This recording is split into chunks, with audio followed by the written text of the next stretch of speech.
protocol established. Ladies and gentlemen, my fellow graduates, it is my honor to stand before you at the long-awaited graduation ceremony for the class of 2025 for the Sir Arthur Lewis Community College.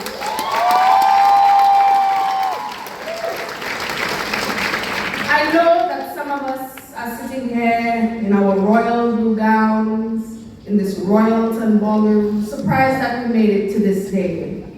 We have classmates that we wish could be sitting beside us here, but couldn't make it to this moment. And I know that some of us are looking at our fellow graduates sitting here and wondering, how that man graduating? You mean to tell me that girl passed all her courses? Stop through.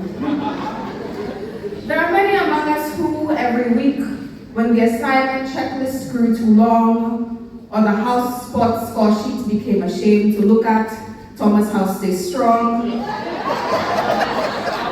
would throw up our hands and say, I can't do that again, I dropping out of that school, what am I here for? But then Monday morning, you see the same people who declare they quit, walking up to the Mon bus stop, wearing that same polo shirt they swore they would never put on again. Nevertheless, here we are.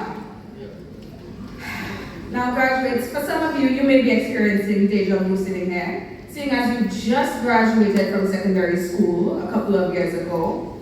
And for others, we were part of the class of 2020 COVID, like myself, and we used this college to regain our stolen secondary school years. Others, we spent years in the world of work and came to SALCC to arm ourselves with a degree before diving right back into the rat race. Either way, a lot has happened in our lives and in our nation these past few years, and it may feel like we've been struck on the head by the stick of Sir Arthur and have come down with amnesia concerning how we got here, but hopefully I can refresh your memory a little bit on this journey we have just embarked on. Now, this was not like secondary school where we picked a handful of subjects to see what stuck. No, this was a somewhat expensive investment that we had to commit to. Yet still, some of us, when you ask, why did you choose your degree program? We would say, my mother that told me to choose that for you. Now, personally, I had time to decide on what I wanted to study. After graduating secondary school, I stayed home for 2 years, battling chronic health issues during the pandemic, sitting around contemplating my own mortality, and I thought, you know, I should really pursue my passion for theater and pursue creative and performing arts. If I had applied a year earlier or a year later, the program would not have been available, and I would have missed out on the experience of a lifetime working in St. Lucia's creative industries, doing what I love regardless of potential pay with the best classmates I could have.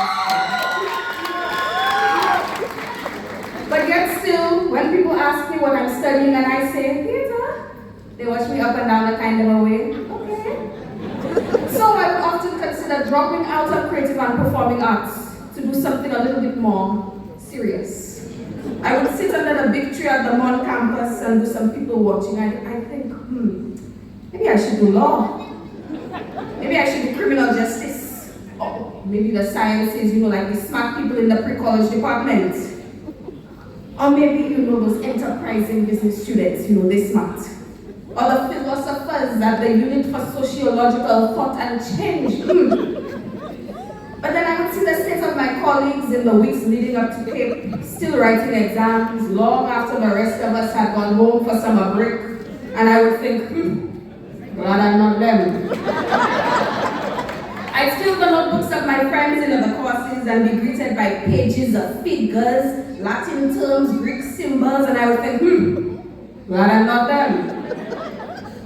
And I'm sure that all the other students looked at us art students leaving rehearsals at 1 o'clock in the morning in preparation for a career that pays 75 cents a month and thought, glad I'm not them. As we figured out our places in our careers in training and were thrown headfirst into subjects and situations we had never braved before, the thought has often come to our minds, why am I here? Why me? In fact, judging by some of your faces as you just walked across this stage to get your certificates, I know that's what you're thinking right now. Your parents paid good money for the graduation package, at least smile may see. But nonetheless, the question of the point of pursuing these fields of studies may especially be what you're thinking in an age where AI could do an entire day's work in a minute. The same AI that you were using at 11:59 in your experiments to see how late Google would accept your submissions. But then you may have thought, I doing that assignment for this miss or for that so, after they're done grading 100 assignments just like yours. But regardless, the work that we did was the result of our effort, hours of our lives, regardless of whether any lecturer took a second look at it. We are the ones who have everything to gain from exploring this world and expressing ourselves, no matter what the assignment entailed. And my colleagues in the Digital Humanities, New Media, and Creative Industries Department, we learned this firsthand.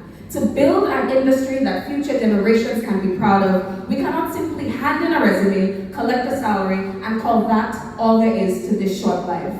As we hold these certificates in hand and we ask ourselves, what is all of this for? Let us look back on our SALCC careers, not as a duty towards a teacher for a grade or to assuage our parents' wishes, bless them, but let us view this as a choice to enrich our lives and service these communities that we hold dear. Graduates, we have been waiting for this day for a long time.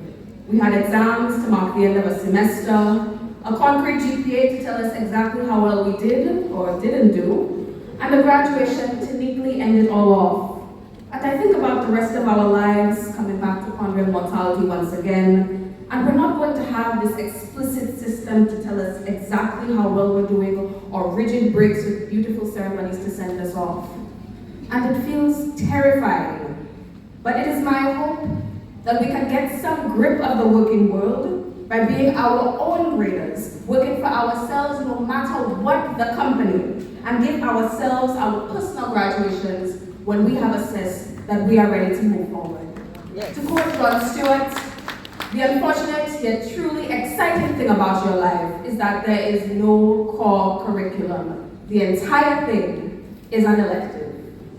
Yeah. Now, I don't mean to get political, but it must be said, many of us exercised our democratic rights as adults and voted for the first time this past week. Let me see your voting fingers. How many of us went to the polls? And I would like us to recognize that many of our grandparents were not even guaranteed primary education. And we just voted in an election where parties were wholeheartedly offering to pay off tuition for SALCC students, to make this college free in one way or another. 2 generations ago, this would have been but a far-off fantasy. But today we have Sir Arthur Lewis Community College graduates in Ivy League universities, receiving Rhodes scholarships, and seeing the world open up for us in ways that those young children on the sugarcane plantations in the blazing sun could never have imagined. But yet still, at our northern campus, the walk from D-Thames to VAR was so long and arduous that we had to negotiate with teachers for a break period to catch our breaths after the long walk. And I am sure that the brothers and sisters that we have from Southern Campus can tell us their own stories of the many rivers they had to cross, including coming all the way across the island for this ceremony here today. Our Southern Campus brothers and sisters, you're one of us. Never forget that. We are now, for the first time, sitting in a room with a little over half of our colleagues in a college that's spread out between buildings on the sprawling Bourne campus and our Southern Campus. Didn't feel all that much like a community college at times. We also had to contend with external voices who call our college SALCC. On the behalf of the marketing department and our principal, the abbreviation for the college is SALCC. And that is not up for debate. Now, while our now alma mater is not perfect, But I would like us to recognize that our former school will only go places if we stop contributing to the narrative that this school is an inherently inferior place. This school and our lives are what we make them. And those who have put their all into their time at this institution deserve their flowers. Alright, so to every house and club executive who sat in empty classrooms because nobody showed up for the meetings, big up you. To every athlete who gave it their all on the court or on the track, even when they didn't make it to the top of the podium, again, Thomas House, stay strong.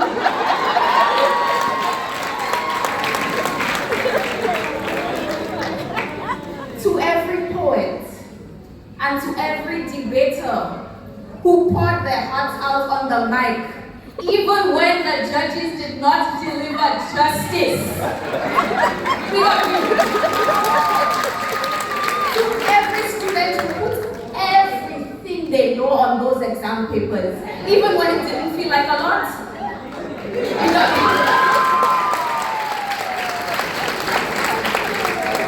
And most of all, to every single person who got up every morning and tried their best, even when they could have chosen to stay at their home that day, big up you, big up you. You are the strength that defines SALCC. Now, to our wonderful staff. The counseling and student experience units were essential in making our college life that bit more exciting.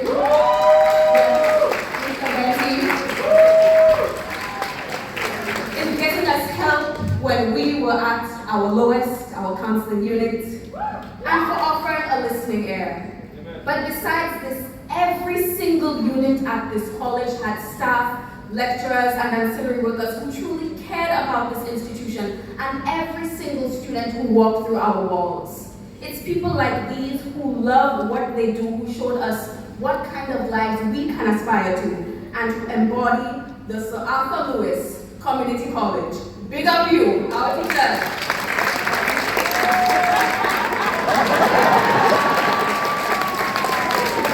See, I can't throw, that's why we became master at sports.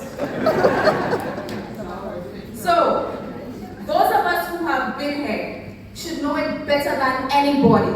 No pass sal. We are not filthy and we are not less than. We are part of this college who shaped who we were for 2 years or even more. So when they call your college SALCC, tell them that. As you can tell, I'm very passionate about this school, as I'm sure many of you are. And this was the place where, thanks to the library services, I first discovered my gift for spoken word. Yes, our library. And without this college, I wouldn't have been able to achieve my dream of not only going to Carrie Festa, but being able to win a regional level poetry competition. And this college, I have had the privilege of representing this college as far as Venezuela. We had the excitement during our SALCC tenure of seeing St. Lucia win its first Olympic medals. I missed my online ethics class in the middle of the lecture to walk downtown to see the Julian Alfred Mozambique pass. Big up Julian. I've since apologized to my lecturer for missing the class, but he saw the irony. It's okay. We felt what it is like to be winners. We felt the betrayal of cancellations of things that we have looked forward to by adults who didn't understand us and just wanted to pop our water balloons. If you know, you know.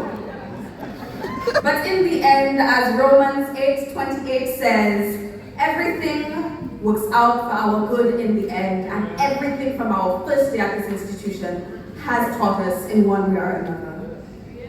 These years have given us insight into our place in the world, while also giving us the space to find ourselves amid the pressures of college-level coursework, the newfound freedom of flexible schedules, and the friendship breakups and the hope wells that we sustain along the way. But thanks to our friends, old and new, because we have known them, we have been changed for good. Now, as I was collecting my gown earlier this week, I was walking down the steps of the Mon campus, and I had to try and hide the tears rolling down my cheek as I said goodbye to that precious period in my life. Meanwhile, the current students were passing me on the steps and looked back at me like, what happened to that woman?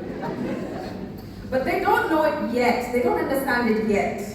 But maybe they will in a year or two when they are sitting here, hopefully, wearing these same royal blue gowns and madras sashes that we don, these madras sashes that we don right now.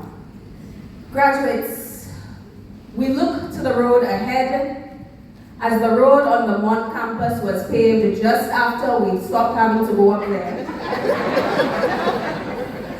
But nonetheless, let us pave our own paths. Let's get dirty, get to work, and never forget to ask ourselves with love and aspiration, what am I here for? Thank you.